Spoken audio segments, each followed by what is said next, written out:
Welcome to Revitalize and Replant with Mark Clifton, where we equip pastors to take their churches from declining to thriving by pointing them to a new future and a new hope. Join us weekly for encouragement and practical advice in your pastoring journey.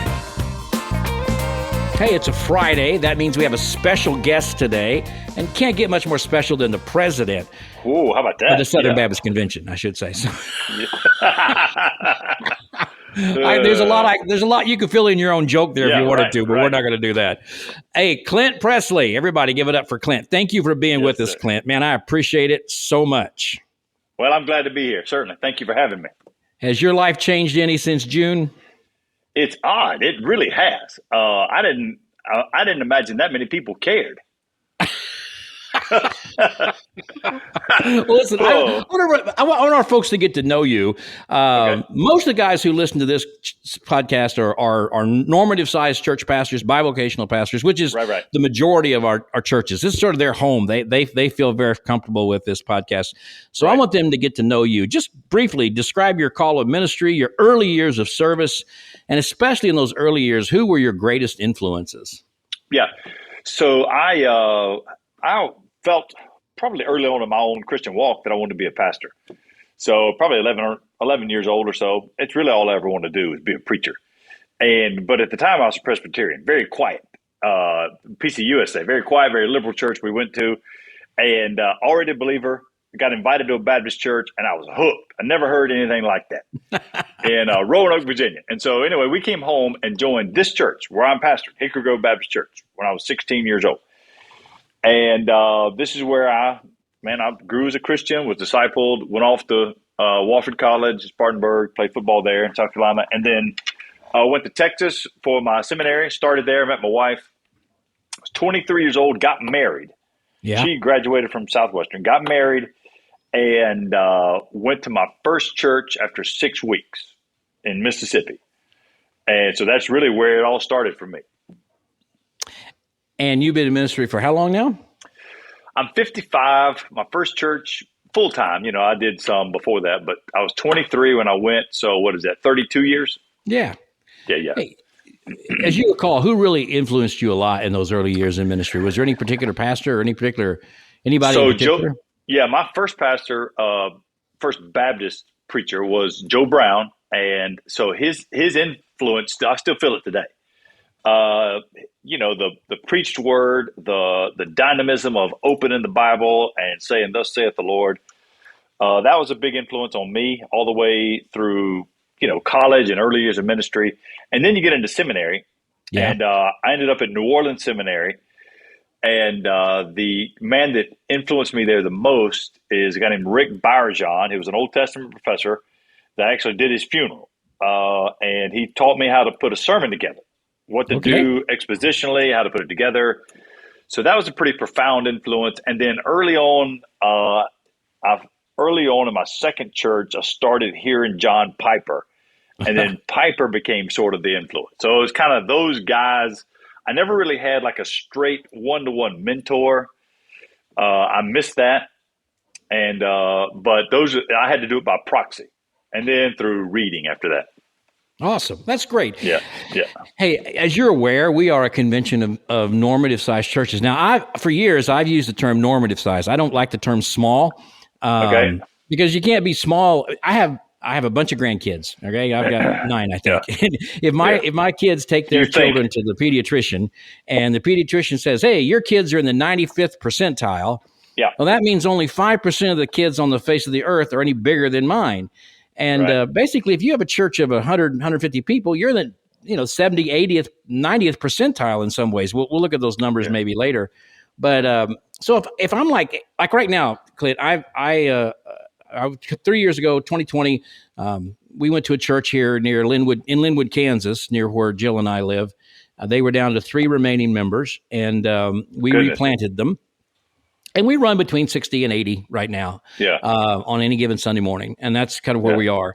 And basically that's not a small church. That's a normal sized church. It's not small because it's like 80% of all of our Southern Baptist churches is like 80% of the congregations all around the world. So to call it small, I use the word normative. So it's a normative-sized church. So we're a convention of normative-sized churches of 75, 100, or even. In fact, I sent you some numbers. This blew me away. These just came out. 46% of our churches have less than 50 on Sunday morning. That's like nearly half of our churches have less than 50. I had no idea. It really is pretty phenomenal. And the latest numbers we got, 73% have less than 100. So basically, 3/4 of our churches have less than 100. So you're not really small. You're just like everybody else. Right. I served for, 10 years in Kansas and Nebraska as their state missions leader, and we would have a small church conference. But really, we were having a conference for 92% of all of our churches because they were all that size. Yeah, right. Now, a small church pastor has a lot of unique challenges. Normally, he's the single staff pastor. Oftentimes, he's bivocational. And the expenses that we're facing right now with inflation and the cost of fixing up buildings and cost of insurance, and then just the cultural headwinds. And man, if you're a normative-sized church pastor, sometimes you feel like you're out there all alone. So you're the president of the Southern Baptist Convention. I hear so many great things. Kevin Ezell sings your praises all the time. Oh, how about that? All right. How would you encourage these pastors who are listening to you today that are in a normal-sized church? So there's nothing wrong with them. They're not weird. They're not outliers. They're like 70, 80% of all of us as pastors. But they're struggling because, again, many of their congregations are older, and culturally, the headwinds have never been stronger, and expenses have never been higher. So, how would you just encourage these guys? Yeah, I think you spoke to it early on in what you were talking about with being alone. My first two churches, I was it.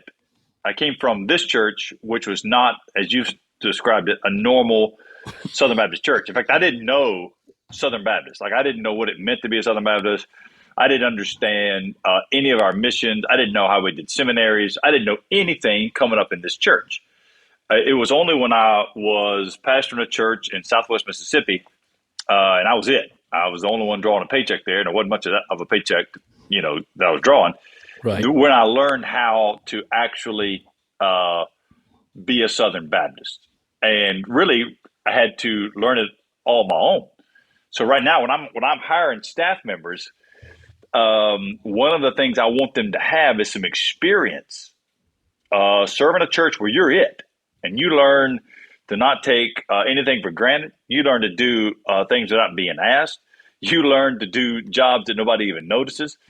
And so that's probably the good side. The downside is the loneliness, man. Right. I think that's probably the biggest thing. I think that's where associations come into play. Like when I was in Mississippi, is Lincoln County Association, or 29 Baptist churches, and the director of missions, what they called him then, he absolutely took me under his wing, made sure I was around other guys, had me there at the associational office every week in fellowship. So I think you have to be aggressive about that. I think you got to force yourself to make sure you are in contact with other guys that are in the same situation, because nobody understands the pressure of being the lone pastor at a church, trying to lead a congregation, except other guys doing it. Boy, that's so true, Clint. I mean, you can't explain it unless you've been in it. Right. And the stress from it, like you say, maybe you work a 40-hour-a-week job. Your kids still have problems in school. You still sometimes have to struggle with the, normal ups and downs of a marriage. Yeah, financially, you got to deal with all the jobs. expenses. Your car breaks down. Your air conditioner breaks down. Oh, and by the way, there's a couple in your church who are about to divorce, and you got to go over their house tonight, but you still got to get up and go to work in the morning. No rest. I think good training for that. Like, I think it's a mistake for guys to go off to seminary and just not serve. I think they ought to be serving churches while doing full-time school, full-time church, to learn a little bit about what you can put down, what you got to do, manage your time, how to go without sleep, all of that stuff. I think we're missing a little bit of that. The guys that are serving in churches where they're having to have another job to supplement their income, that's a whole nother level of doing ministry right there. Yeah, it really is, man. I appreciate it. It really is. Yeah, it's true. Since we are a convention of a lot of normative-sized churches, I mean, just if up top of your head, just talk to these guys about the value they bring to our convention. Well, I think what you bring to the convention is what I learned. My first two churches, that's what I was serving before. I didn't preach to a room full of more than 100 people until I was probably 35 years old. And so you learn exactly what we do. That's where, Yep. That's where genuine discipleship takes place. If Yep. you're serving a church of between 50 and 100 people, you actually are invested personally into their lives. You're Yep. able to disciple. You're able to not only preach, you're able to preach pinpointedly, Yep. and you know how the convention works. I think you've learned, if you're pastoring a church like that, you've learned how to do missions. You've learned how to cooperate. In a church like ours, you forget that we are connected to other churches. When you're serving a church by yourself, man, to survive sometimes, you are reminded of the connectionalism that comes with being a Southern Baptist, of how we do missions, what we do with the offerings. I think you bring all of that to the table and are actually what some would call the rank and file. Yeah. And I think we actually are seeing a little bit of this sort of rank and file kind of getting their voice in our convention to some degree. Well, I do too, and this podcast is really evidence of that. And one of the great things I put it up every so often. Now I put a picture on social media. It's a Air France jumbo jet, which capacity is about 500. If you took every Southern Baptist pastor who preached more than 1,500 last weekend, they could all fit on that jet. If you took every Southern Baptist pastor who preached to less than 150, they fill every seat in Kansas City Royal Stadium. And what that group brings to the table is we are in every neighborhood, every crossroads, every village, and we want to encourage pastors of 50, 75 to not feel bad about themselves, but as you said, to become disciple makers who can make disciples so their people can make disciples and they can impact their neighborhood. It's a huge strength. And man, I appreciate you here and saying that. And I know our pastors are grateful to hear your affirmation of what they're doing. I think that's where you learn. That's where you grow. That's where you learn how to do one-on-one ministry. That's why I learned how to do discipleship with men. Is in the church where I'm forced to do it. If this church is going to live, then I've got to be in their lives. That's right. Totally. Yeah. Okay, you're the president of the Southern Baptist Convention. Congratulations on your election. So talk to me about, I know you hear this all the time, but our guys want to hear this. What are some of the biggest challenges that you've identified or that you even identified before you were elected? But going forward, what are the strongest headwinds that maybe face our convention right now? Yeah, so I think that for a long time we assumed the value of cooperative program giving. It just we didn't talk about it. It's like assuming the gospel when you're preaching. You just forget to mention it. And so how we do missions, how we do being Southern Baptist has been assumed for so long that now that we run up on some really significant issues, it's very easy to forget how valuable it is because we've not talked about it in a long time. Right. It's not been sort of the cry of being a Southern Baptist for about 6 or 8, maybe 10 years now. It's been some sort of genuine issue, some sort of terrible falling out, with whether it's the sex abuse scandal or, all the debacle with the ERLC a couple weeks ago, or just pick an issue. All of those things, we forget about the missions and the education that we've all benefited from for being Southern Baptist. And so I think if we can have some of that dust settle, I'm not saying we didn't need to face some of the issues, we did, but I think if we can start to refocus who we are, that's going to go a long way to helping us overcome some of the issues we have. So I think just having that fog, having it clear out a little bit would be very helpful. Well, I think all of the lawsuits we got coming out, that's going to be an issue. We got to get through that. Yes, we do. And so I don't know how that's going to happen. We're going to grit our teeth. It's going to cost us a little bit, and nobody likes the thought of that. We're going to have to get through that. Yeah, we are. But you are really called to this. You feel called by the Lord, so you know His hand is upon you, right? Just as it is every day. I trust that the Lord's in it. I trust that the Lord is in it. I'm happy at home. Me and my wife are happy. I love my church, and my life is here. I just want to see the convention doing what we do and doing so joyfully. All right. So I hear all the time from guys, I do, hey, why should I be a part of the SBC? They get on to social media, they look at Instagram and Twitter, and they feel like, the whole thing's blowing up and all that kind of stuff. And you should never do that, by the way. It's never a real clear picture of what's happening. But, you're the president of the convention, and man, talk to these guys about why they would want to stay in and actually increase their investment in the SBC right now. Yeah, a couple of things. There's not a better, more well-organized, more doctrinally correct, more aggressive mission-sending agency in the history of the world. I mean, the history of the world, man. I mean, that trains their missionaries, make sure they are vetted. We know what they believe. They have said that they will not only teach according to, but not against the Baptist faith and message. You have the best trained missionary force in the world that are Southern Baptists, and we're supporting that. So our money goes and does that. In addition to that, you have 6. Now, whether or not we need that many, is a discussion for another day. We have 6 seminaries. Whoa! Wait a minute. Well, come on. I may have just swerved into something here. No, Brad, let's pass that. We have 6 seminaries, all of which have made strong doctrinal statements that we can get behind. That are the most educated clergy coming out today. So that's a really good thing.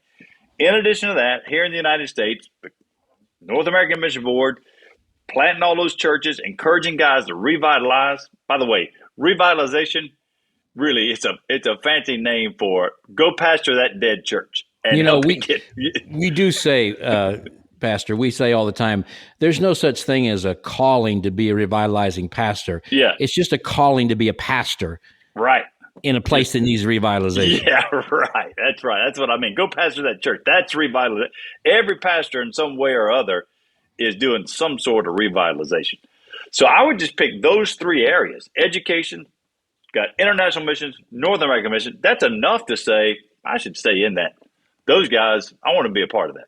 I agree, man. Couldn't agree more. And then also, the way the Lord has just put this thing together, nobody would sit down and create a convention that looks like ours because you can't really explain it or understand it. Right, but the fact that no matter where you are, you've got a state convention that knows who you are, cares you, knows your name, likes you, loves you, will respond to you. Then, as you said, you've got a local association that loves you and cares for you and responds to you.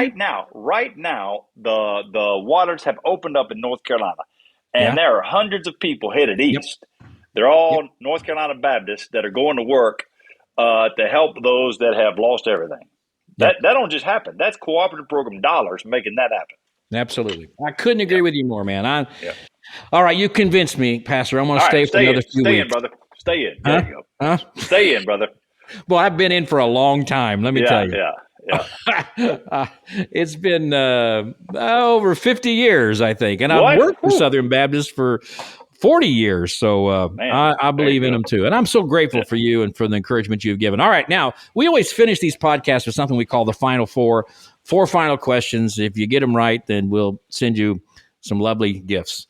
First of all, do you remember the very first concert you ever went to all by yourself? What music group was it? Do you remember that? Yeah, I never have been to one. Even a Christian concert?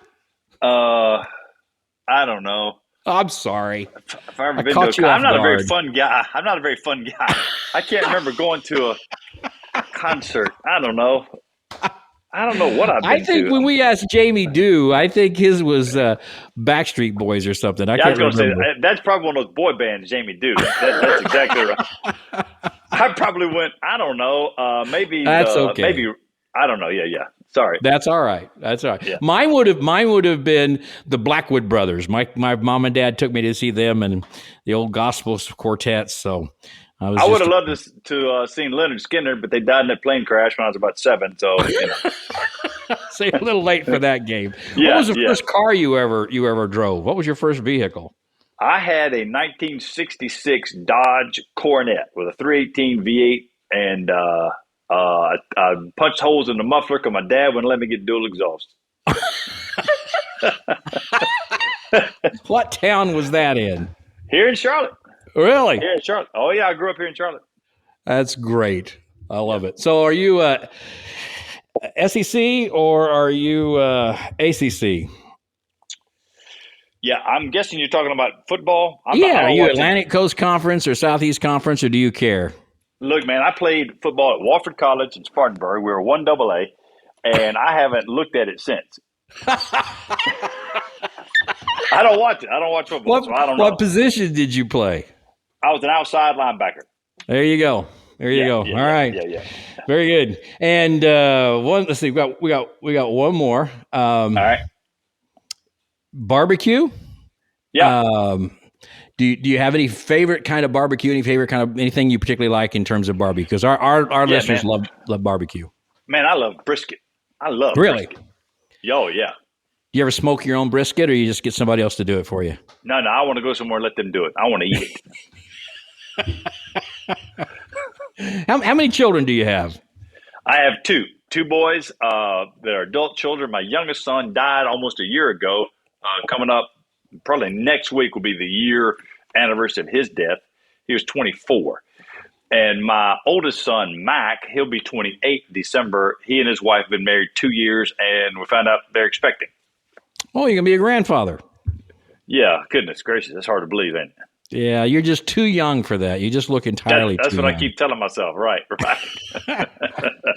Man, thank you for giving us the time today. I do appreciate it. We're going to send you a hat. This is, I don't know if you've probably seen these or not. This is the International Harvester hat.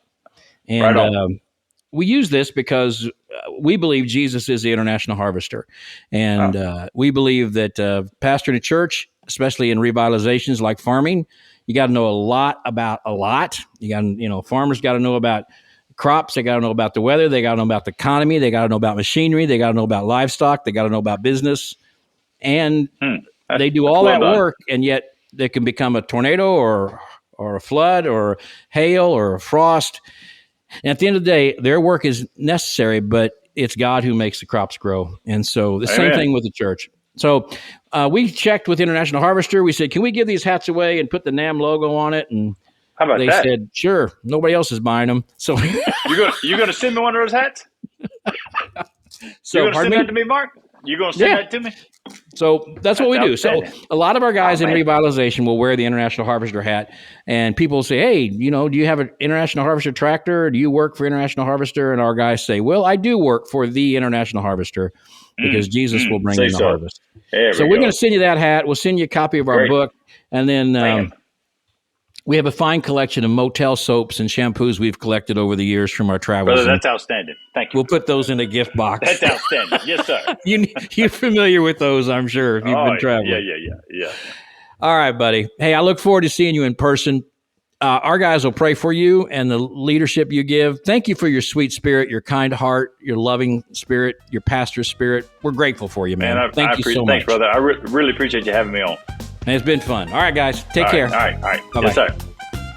Thanks for joining us today on Revitalize and Replant. This podcast is brought to you by the North American Mission Board, where we help dying or struggling churches regain health for the glory of God and the good of their communities. If you found this conversation helpful, don't forget to subscribe to the podcast on your favorite platform. To learn more about becoming a replanting pastor or to explore resources about revitalization for your own church, visit churchreplanters.com.